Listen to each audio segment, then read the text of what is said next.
falar sobre as alterações dermatofuncionais que envolvem, então, o corpo.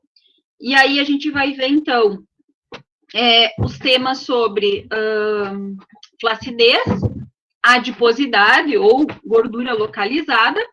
Vamos falar sobre estrias e também sobre a FEG, ou também conhecida como celulite. Mas nós precisamos entender a fisiopatologia dessas disfunções para, então, montar o nosso plano de tratamento para cada uma delas.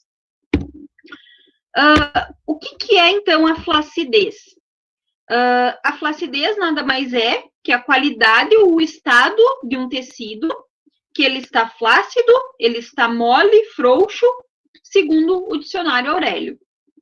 Então, a flacidez, ela pode estar ligada à falta de tonicidade da nossa pele, e ela também pode estar ligada a uma hipotonia muscular. Então, eu posso ter uma flacidez de pele, uma flacidez tecidual, que ela pode ou não estar associada a uma hipotonia muscular. Ela afeta principalmente o sexo feminino, e isso tem muito a ver com os fatores hormonais e também com a gestação. A gente sabe que, a partir dos 30 anos, a nossa produção de colágeno, ela é extremamente baixa, ou ela começa a baixar a partir dos 30 anos.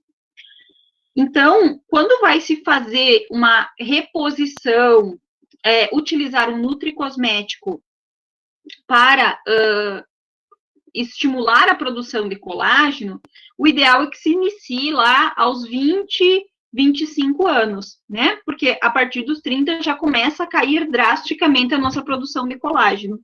E aí, consequentemente, nós vamos ter o aparecimento da flacidez. Bom, nada mais é que é uma sequela, né?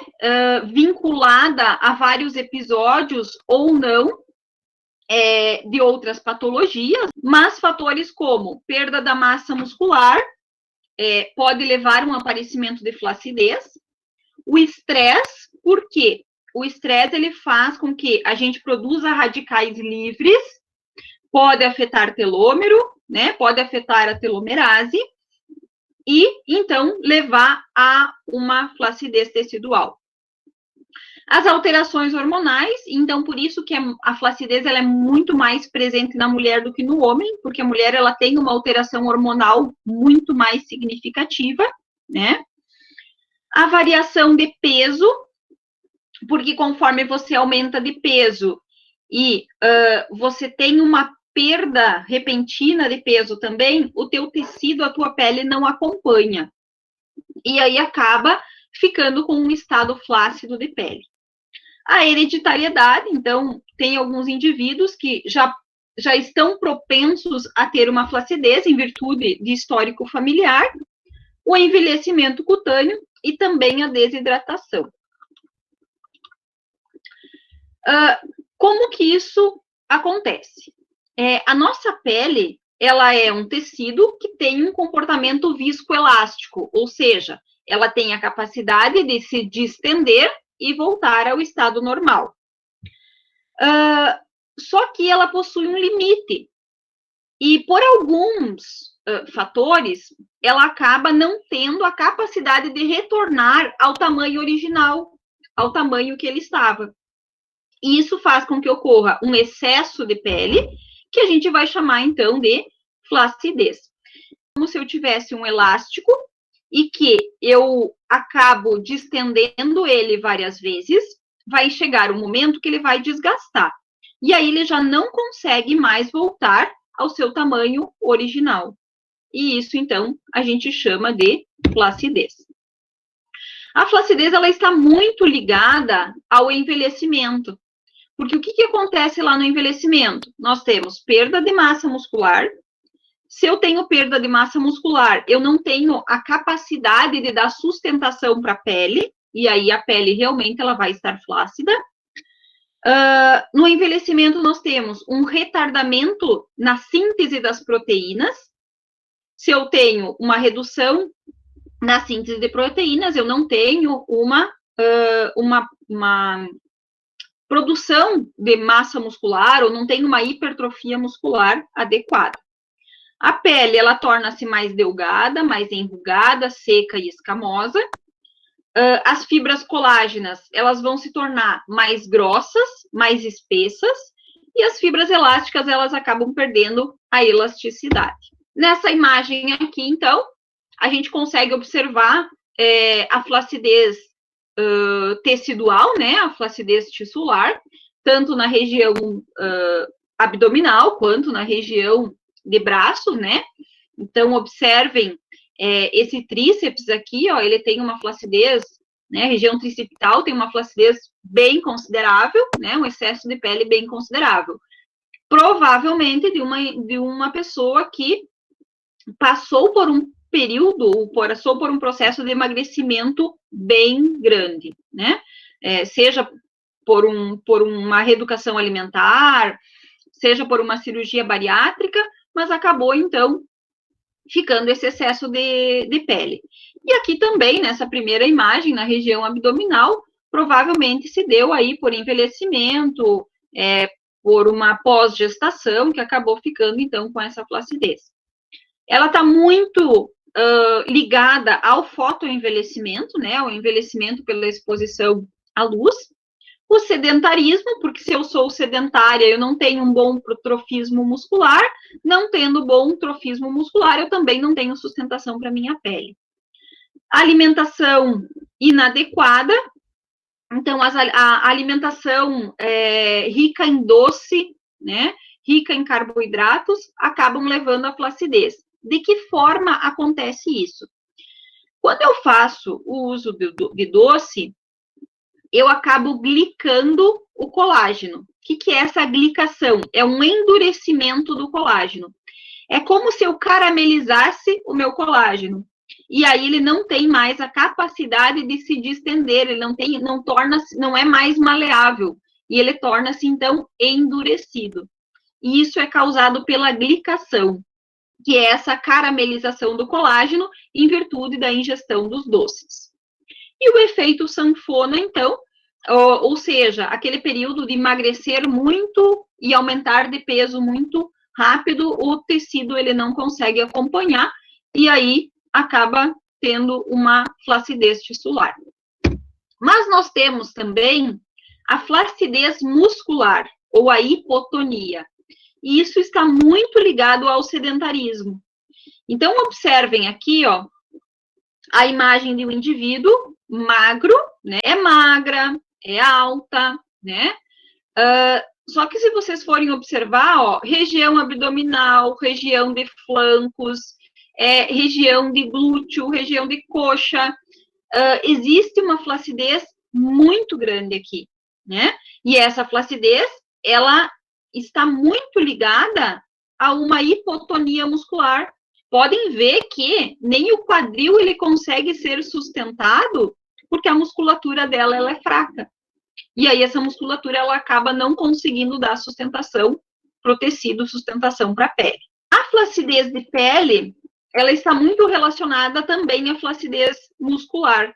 Então, normalmente, né, nossa pele ela está sobreposta ao músculo e em virtude disso, ela acompanha a tonicidade do mesmo. Então, quando eu tenho uma hipotonia, que eu tenho uma massa muscular fragilizada, ou eu tenho um músculo flácido, com certeza eu terei uma pele flácida também, porque esse músculo ele não consegue sustentar aquela pele. Agora, eu posso ter uma pele flácida associada a um músculo tonificado. Então, o músculo, ele é forte, o músculo, ele é tônico, eu tenho uma hipertrofia. Só que, por algum motivo, a minha pele é flácida. Claro que nesse caso, então, se o músculo ele for tonificado, ele for torneado, ele consegue sustentar parcialmente essa pele e aí a aparência ela vai ser muito melhor. Como que a gente pode evitar a flacidez? Emagrecer sem correr riscos, né? Então, ter um bom acompanhamento nutricional, com alimentação balanceada, perder peso com calma, né? Não querer perder lá 2, 3 quilos em uma semana. Então, tem que ser de forma saudável e de forma lenta, para conseguir manter e não ter essa influência aí no tecido. A atividade física, né? Porque nós temos a substituição da gordura pela massa magra, e aí eu tenho sustentação para a pele. E a alimentação, então, rica em antioxidantes, como vitamina A, vitamina C, vitamina E, a vitamina, o ômega 3, o zinco, o selênio, o magnésio, a vitamina D, são todas, todos antioxidantes e que vão ajudar, então, na textura desta pele. O combate aos radicais livres, né? Então, aí a gente vai fazer a utilização aí de carne, ovos, peixes, né? Que são proteínas, né? E que vão ajudar, então, na sustentação desse tecido e também na produção de colágeno. Porque o que acontece? Os radicais livres, eles acabam reduzindo a produção de colágeno, como a gente viu na aula passada, quando a gente falou sobre envelhecimento. Então, quando eu faço o uso de alimentos adequados, alimentos que deem sustentação, que deem nutrição para o meu colágeno, para o meu tecido, vai melhorar muito mais, né? E a gente pode estar tomando aí os suplementos alimentares, os nutricosméticos, para fazer, então, o combate a esses radicais livres.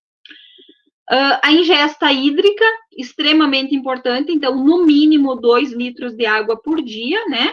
Porque aí nós conseguimos melhorar o metabolismo da pele e também o músculo, e o uso do filtro solar para nos proteger, então, do envelhecimento e fazer a fotoproteção. Na sequência, nós temos, então, a obesidade ou ainda a adiposidade.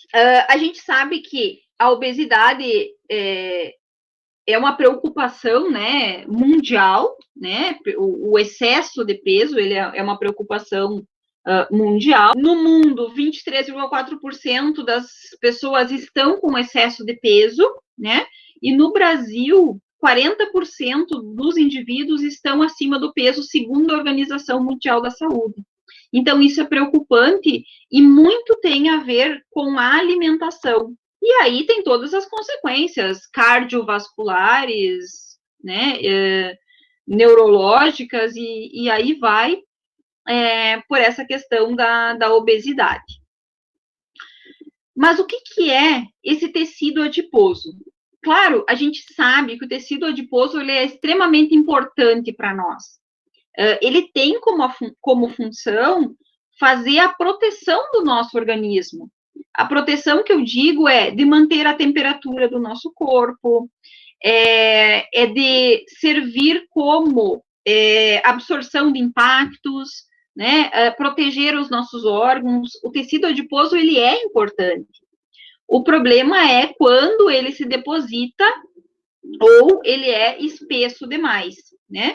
E isso muito tem a ver, então, aí com a nossa alimentação, ao sedentarismo e tudo mais. Então, esse tecido adiposo ou a tela subcutânea, né, ela acaba servindo como um isolante térmico, né, do nosso corpo, faz o estoque de energia, então por isso que é importante a gente ter o tecido adiposo, porque eu preciso ter energia para sobreviver, né, tem a capacidade aí de sintetizar os hormônios, né, então é bem importante. É responsável por modelar a superfície corporal, né, diferenciando aí certas formas, por exemplo, masculina e feminina. Se nós formos avaliar o corpo do homem, ele é diferente do corpo da mulher. Eu vou mostrar depois para vocês, então, uma imagem que fica mais fácil de entender essa questão. Então, a célula que está presente nessa tela subcutânea, nesse tecido adiposo, é o adipócito, né? Então, o tecido adiposo, ele é um tecido conjuntivo com predominância de células adipócitas adiposas, que nós vamos chamar de adipócitos. Nós vamos ter o maior depósito de energia do corpo, né, sob a forma de triacilglicerol, que é o TAG, e também vai ser responsável aí, esse tecido adiposo, por sintetizar os ácidos graxos, ou seja, fazer a lipogênese e estocar toda a energia está em excesso, que é proveniente da nossa alimentação, sob a forma de triacilglicerol, para então, quando necessário, degradá-lo, ou seja, realizar a lipólise em fase de um déficit calórico. Então, o tecido adiposo tem essa função, né? Ele armazena energia, ele armazena triacilglicerol, e quando há necessidade, ele acaba fazendo a lipólise, fazendo a degradação e liberando, então, para que seja feita o aproveitamento. Precisamos entender o que é essa lipólise, precisamos entender o que é essa quebra do triacilglicerol, essa eliminação de gordura. Então, a gente precisa entender o que é essa lipólise, de que forma nós vamos trabalhar para fazer essa quebra de gordura e, consequentemente, a eliminação. O nosso corpo, ele armazena energia na forma, então, de glicogênio, né? Então, uma molécula que é mais complexa é formada, então, por glicose. Quando nós temos um excesso no nosso organismo, então, acaba que ele é sintetizado em triglicerídeos para ser armazenado lá no tecido adiposo sob a forma de gordura. Então, durante um processo de degradação, essa molécula de glicogênio, ela sofre a ação de duas enzimas até chegar à forma de glicose para, então, ser transformada em energia. Quais são as etapas, então, dessa atividade adipocitária, dessa atividade do adipócito? Nós temos a lipogênese, nós temos a lipidogênese e nós temos a lipólise, que uma é diferente da outra. A lipogênese é a formação dos ácidos graxos nos adipócitos a partir da glicose sanguínea. E aí vai ficar armazenado ali. A lipidogênese nada mais é que o armazenamento desses ácidos graxos que são produzidos ou que são provenientes da alimentação sob a forma de triglicerídeos. E a lipólise é a liberação desses ácidos graxos no sangue para ser, então, utilizado como energia pelas células lá do nosso organismo. Essa quebra dos triglicerídeos, ela vai se dar pela ação das enzimas lipases, né? E aí vai acabar quebrando em ácidos graxos e glicerol. Como que vai acontecer essa lipólise? Então, nós temos lá a célula de gordura, que é o adipócito. Dentro desse adipócito, nós temos triacilglicerol. Esse triacilglicerol, esse triglicerídeo, ele vai receber a ação da enzima lipase. E essa enzima lipase, ela é hormônio sensível. Se ela é hormônio sensível, ela vai ter a ação ou ela vai ter a influência das catecolaminas, que são a adrenalina e a noradrenalina. Então, as catecolaminas agem sobre a enzima lipase, que é hormônio sensível, e essa enzima lipase vai fazer a quebra do triglicerídeo, a quebra do triacilglicerol, que está lá dentro do adipócito. Quando ela faz isso, ela vai quebrar esse triacilglicerol em ácidos graxos e glicerol. Esses ácidos graxos e glicerol, quando quebrados, então são menores, eles caem para corrente sanguínea. Então, eles são transportados pelo sangue para aí serem utilizados como uma fonte de energia lá nos tecidos corporais onde há necessidade. Além dessa enzima lipase, existem hormônios que aumentam o processo de queima de gordura. Então, por exemplo, lá, durante um exercício físico, eu tenho a liberação de hormônios que acabam fazendo também a quebra, né, dessas células de gordura. E aí, então, consequentemente, cai dentro da corrente sanguínea e vai lá para o tecido-alvo que precisa, então, de gordura, precisa de energia. Então, nós temos ali fatores que são predisponentes, né, que são fatores endócrinos, então, claro, correspondem aí a 5%. Nós temos fatores relacionados à alimentação, nós temos as causas psicológicas, então, como eu disse para vocês, ansiedade, depressão, estresse, que são todas questões que fazem com que a gente tenha um acúmulo maior de gordura. E, às vezes, essa questão da ansiedade, depressão e estresse, o indivíduo começa a tomar medicamentos ansiolíticos, medicamentos para depressão, para o estresse, e esses medicamentos, eles vão influenciar diretamente no nosso sistema endocrinológico. E, consequentemente, eu vou acabar acumulando mais gordura. Porque, vamos pegar um exemplo. Eu tenho problema para dormir, tá? Não consigo dormir e eu tomo um medicamento indutor do sono. Esse medicamento indutor do sono, ele vai me fazer dormir, sim. Só que eu só vou dormir com ele. Eu só vou conseguir pegar no sono fazendo a utilização. Então, o meu sono, ele não vai ser um sono reparador, porque eu não dormi de forma espontânea. Eu dormi porque eu tomei um medicamento. E eu não consigo entrar no sono profundo, porque eu estou dormindo por causa do medicamento. Então, quando eu não entro num sono profundo, que é o sono reparador, no outro dia eu estou cansada, eu continuo estressada e eu tenho a formação de radicais livres. E, consequentemente, aí eu vou ter flacidez, gordura, estria e tudo mais, né? Rugas. E nós temos fatores genéticos também. Então, 70% dos indivíduos que têm pais obesos provavelmente serão obesos também, porque muito tem a ver com a genética também, tá?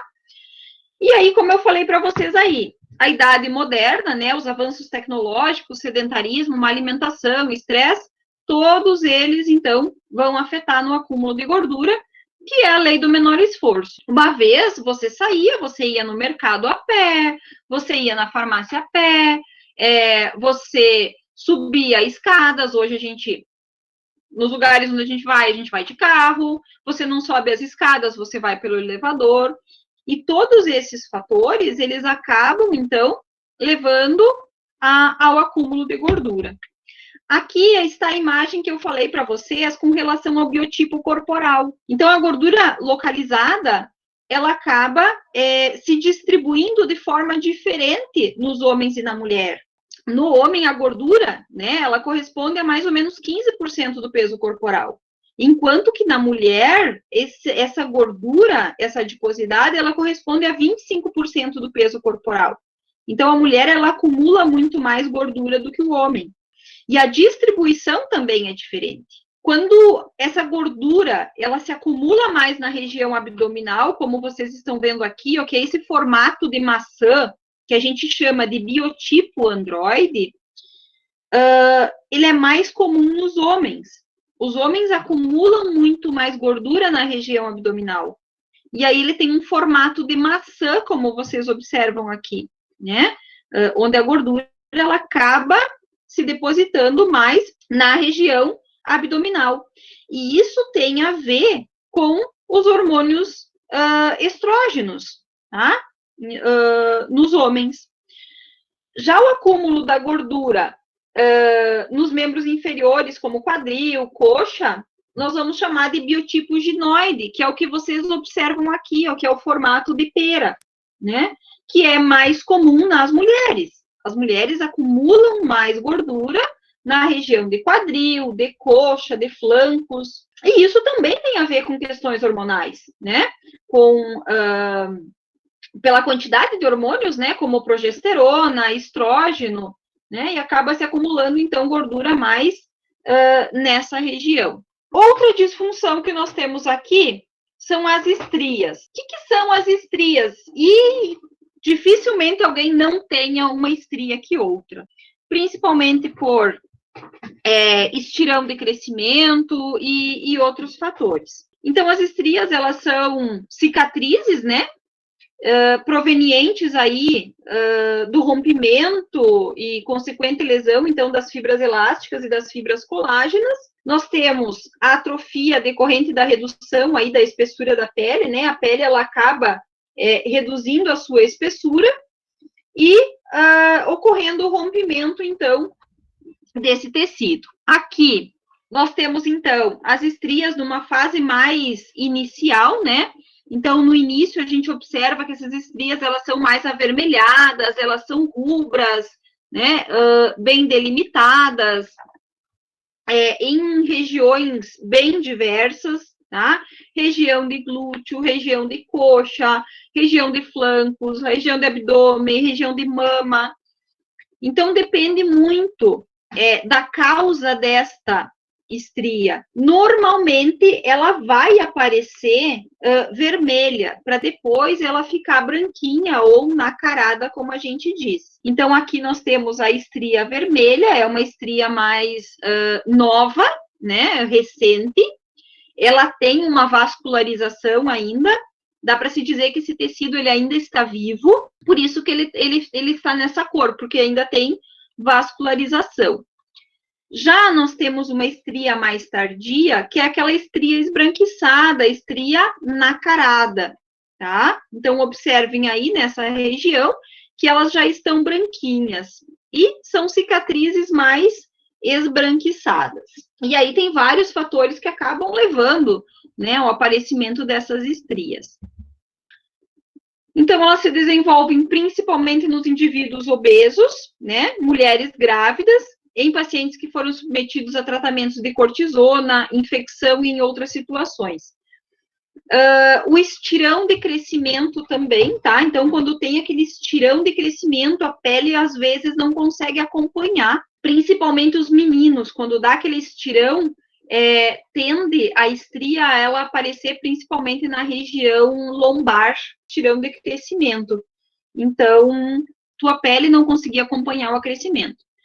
A obesidade, né, o aumento de peso, seja no homem ou na mulher, então a pele ela não consegue acompanhar e ela acaba rasgando, ela acaba formando, então, essas estrias. Pode ser decorrente da gravidez, né, aí as mulheres, quando têm uma distensão muito grande nessa região abdominal, pode ter o aparecimento das estrias. As medicações, né, principalmente os corticoides, né, são responsáveis aí pelo aparecimento das estrias, porque influencia aí na questão do colágeno e da elastina, ainda que na questão da estria, nós temos vários fatores que podem estar ligados ao aparecimento dessas estrias, né? Que pode ser uma predisposição genética, sugere-se que genes que são determinados pela formação do colágeno, né? Determinantes pela formação do colágeno e da elastina, e estejam diminuídos nos pacientes que são portadores dessas estrias. E isso, então, ocasiona uma alteração do metabolismo do fibroblasto e acaba, então, aparecendo essas estrias. Pode se dar por agentes mecânicos, né? Então, o excessivo estiramento da pele pode ser por uma gestação, pode ser por um aumento de peso, pode ser por um estirão de crescimento, né? Então, ocorre um dano nas fibras elásticas e colágenas e acaba levando aí ao aparecimento dessas estrias. Então, está muito ligado aí obesidade, gestação, hipertrofia muscular, tá? Aqueles indivíduos que fazem academia, hipertrofia do músculo, o músculo cresce, a pele não acompanha e acaba rasgando naquela região ali e formando, então, essas estrias. Nós temos fatores endocrinológicos e bioquímicos também envolvidos, né? Então, a ação hormonal na formação das estrias e os mecanismos pelos quais aí ocorrem. Ainda tem várias discussões, né? Várias pesquisas aí, mas se sabe que ocorre pela ação hormonal também, tá? Principalmente aí os corticoides, como eu disse para vocês. Antibióticos também, já históricos relatados aí na literatura, da ligação do antibiótico com o aparecimento dessas estrias aí, porque faz uma interferência aí, tanto no colágeno quanto na elastina. A celulite, também conhecida como FEG, então a literatura ela traz aí N termos para se falar sobre a celulite.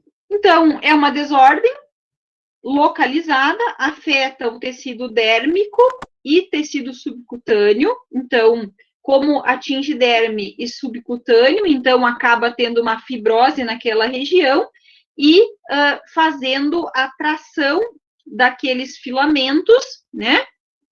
E formando, então, as circunvoluções, que é o que a gente vê da estria, tá? O que nós vamos observar numa estria? Alterações vasculares, então não tem uma vascularização adequada na região, ocorre a presença de lipodistrofia, de esclerose ou de fibrose nessa região, e acaba levando, então, à alteração que a gente vê na região de celulite. Esse tecido subcutâneo, ou seja, a tela subcutânea, a tela de gordura, acaba, então, que nós temos um aumento de adipócitos, né? E quando eu tenho um aumento do adipócito, dessa célula de gordura, ele acaba alterando a circulação da região. Então, quando eu altero a vascularização, eu tenho falta de oxigenação, eu tenho aumento de viscosidade do líquido intersticial, eu tenho a hiperplasia das fibras conjuntivas, eu tenho a formação dos micro e dos macronódulos. Essa microcirculação, ela está muito ligada aí ao aumento do tecido adiposo, né? Mas ela também pode estar ligada a fatores externos ou exógenos, né? Que fatores são esses? A compressão da pele, longa permanência em uma mesma postura. Então, aqueles indivíduos que fazem uso de calça apertada, o uso de leg muito apertada, roupas muito justas, acaba interferindo na circulação, né? Nessa microcirculação. Alterando microcirculação, eu tenho um aumento de líquido, eu tenho aumento da viscosidade, eu tenho um tecido que não está oxigenando direito, e aí eu tenho o aparecimento da celulite, o aparecimento da FEC.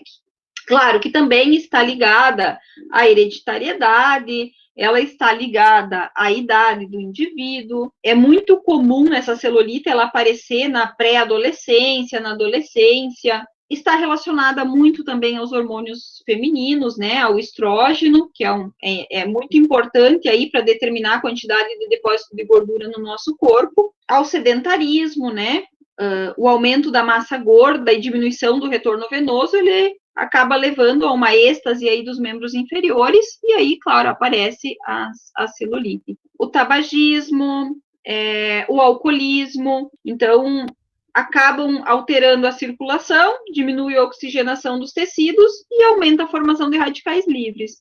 E aí, consequentemente, acaba aparecendo a celulite. A própria obesidade, os medicamentos, né, como eu falei para vocês anteriormente. Então, nessa imagem aqui, a gente consegue também observar a pele do homem e a pele da mulher. A disposição dos septos fibrosos no homem e a disposição dos septos fibrosos na mulher, tá? Então, observem aqui, ó, aqui é epiderme, aqui é derme e aqui a tela subcutânea. Observem que os septos fibrosos no homem, ele vai estar mais perpendicular, ele vai estar mais horizontalizado.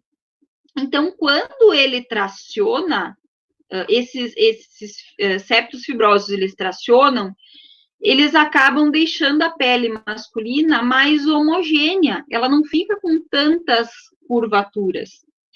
Já na mulher, quando esses septos fibrosos eles se contraem, por algum motivo, que eu falei para vocês anteriormente, ele acaba puxando essa epiderme e essa derme para baixo. E aí, por isso que ficam circunvoluções maiores, que é o que a gente consegue ver nessa imagem inferior aqui, ó. Observem aqui, ó, os septos na mulher e os septos no homem. Então, aqui, ó, nós temos as células adiposas, né? A gordura aqui. E aí, quando ocorre a tração desses filamentos aqui, desses septos fibrosos, acaba que ficam os nódulos de gordura ali, ficam lóbulos de gordura. Então, por isso que aparece muito mais na mulher. E aqui no homem, quando ele traciona de forma como se fosse um jogo da velha. Então, acaba que não aparece tanto, porque ele puxa em diferentes direções. E aí a pele ela fica mais homogênea. Então, não é que o homem não tenha celulite, o homem tem, só que aparece menos do que na mulher. E aí, o que acontece aqui, ó? Quando esses filamentos ou esses septos tracionam, eles não deixam ter uma circulação adequada aqui dentro. E aí tem um acúmulo de líquido, tem esse líquido que começa a ficar espesso, gelatinoso e congestionando, reduzindo aí vascularização. Quais são os fatores etiológicos, então, da FEG? Como eu disse para vocês, desequilíbrio hormonal, o sexo, né? A mulher é muito mais propensa. Quanto maior a idade, maior a possibilidade de aparecer. As etnias, então, aqueles indivíduos caucasianos têm maior propensão. Disfunções renais, metabólicas, circulatórias, têm uma predisposição maior, por quê? Disfunções renais, não tem uma filtração adequada.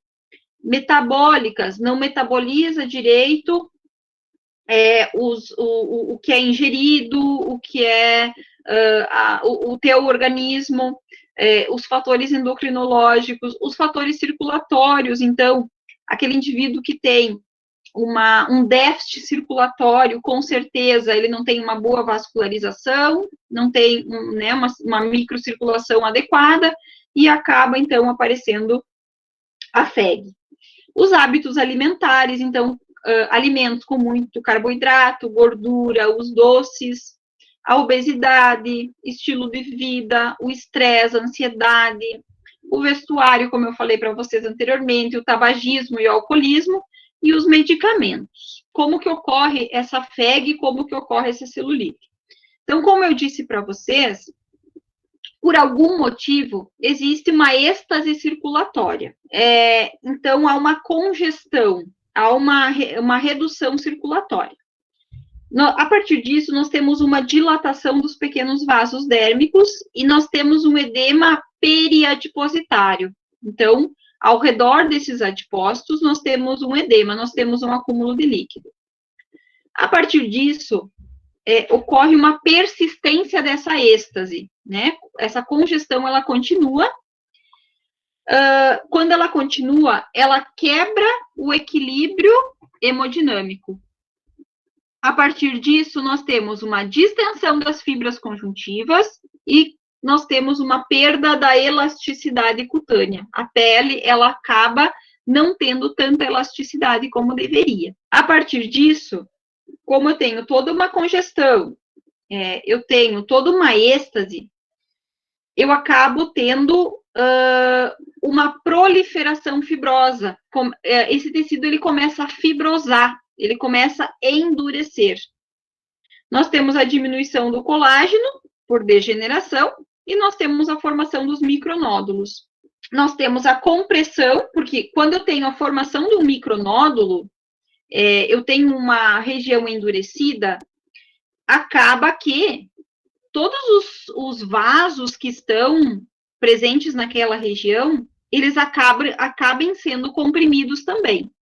Então, se eu comprimo vasos venosos, vasos linfáticos e as fibras nervosas, eu tenho alteração de sensibilidade e eu tenho diminuição de vascularização, consequentemente, eu tenho uma diminuição da nutrição do tecido. Então, essas fibras colágenas, elas começam a ficar mais espessas, mais endurecidas, e aí nós temos o aparecimento dos macronódulos que são palpáveis. Nessa imagem que vocês visualizam aqui, ó, temos as fibras, né, os feixes aqui, nós temos as artérias, as veias, os vasos linfáticos. Observem que os adipócitos estão aumentados e existe toda uma congestão periadipositária ao redor desses adipócitos. Se tem congestão, tem aumento de célula, tudo isso comprime vasos linfáticos, né? Artérias, veias, fibras nervosas, e aí, então, não tem uma boa nutrição do tecido, ele acaba tendo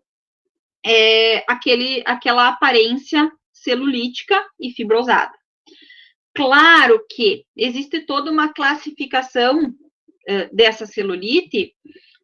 A celulite, em primeiro momento, ela é, sim, inflamatória. Nós temos um momento inflamatório porque eu tenho aumento de adipócito, eu tenho congestão, o meu tecido ele vai inflamar, e a partir disso ele vai passar por um processo cicatricial, e como não está bem nutrido, ele vai fibrosar e ele vai endurecer pelo processo inflamatório normal. Então, em primeiro momento, nós temos uma FEG num estágio 1, ou que a gente considera como branda, que eu tenho uma alteração desses adipócitos e nós temos uma dilatação venosa. Quando você olha essa FEG no estágio 1, tu não consegue visualizar ela.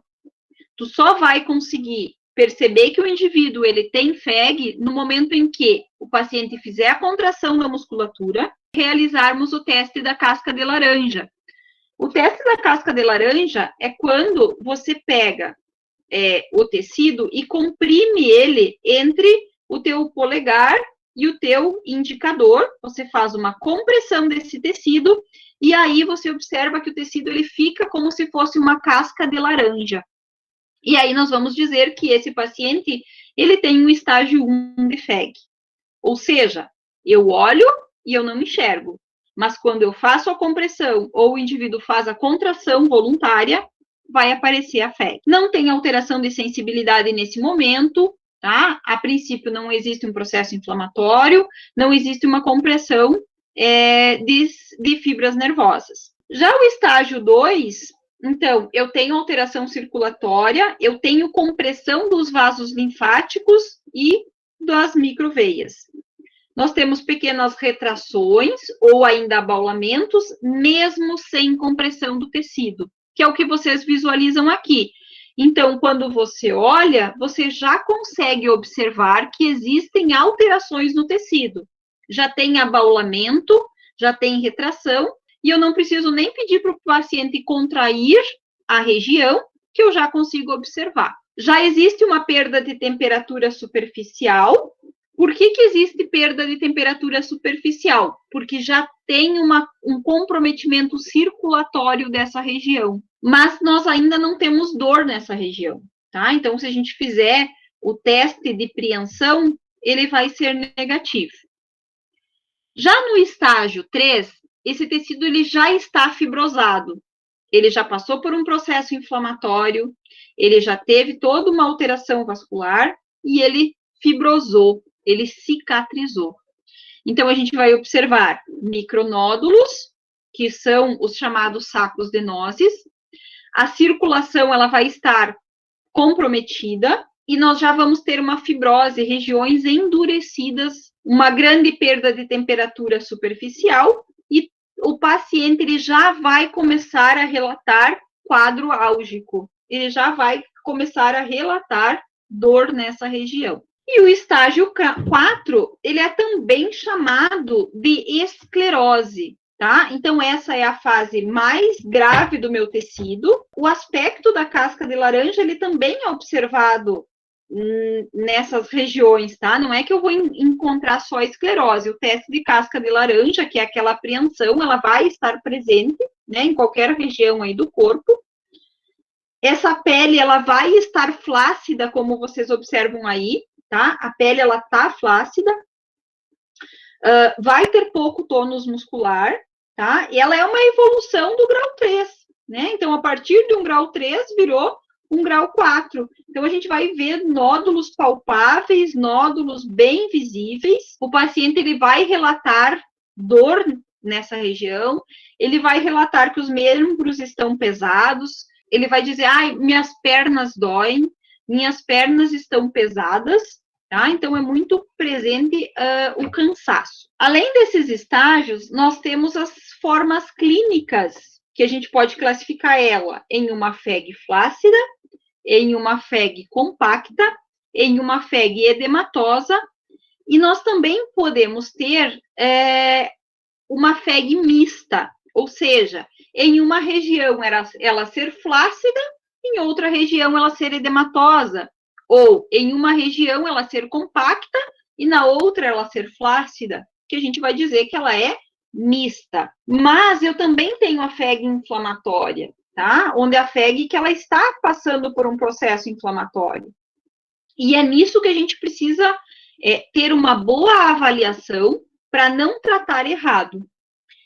Muitas vezes eu observo que existem tratamentos que não dão resultados ou profissionais que não dão resultados porque eles tratam uma FEG inflamatória como se fosse uma FEG compacta. E aí, então, nós temos resultados inadequados, porque eu trato uma FEG que está inflamada, que está passando por um processo inflamatório, como se fosse uma FEG que está fibrosada ou está cicatrizada. E aí acaba dando problema no nosso tratamento, tá? Influenciando no nosso tratamento. Então, a gente pode chamar ela de dura ou compacta, né? Então, afeta principalmente indivíduos jovens, ou seja, indivíduos que são ativos fisicamente, que fazem academia, que têm musculatura definida.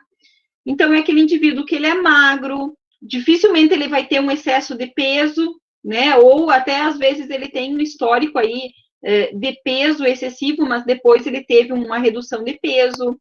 A pele ela vai estar mais espessa, ela vai estar irregular, a gente vai identificar a casca de laranja nessa região, vai encontrar zonas mais endurecidas. O prognóstico ele é pior pela dificuldade aí da gente mobilizar o tecido, porque é aquele tecido duro, compactado, então o prognóstico ele é o prognóstico, não diria, o tratamento ele é um pouquinho mais complicado.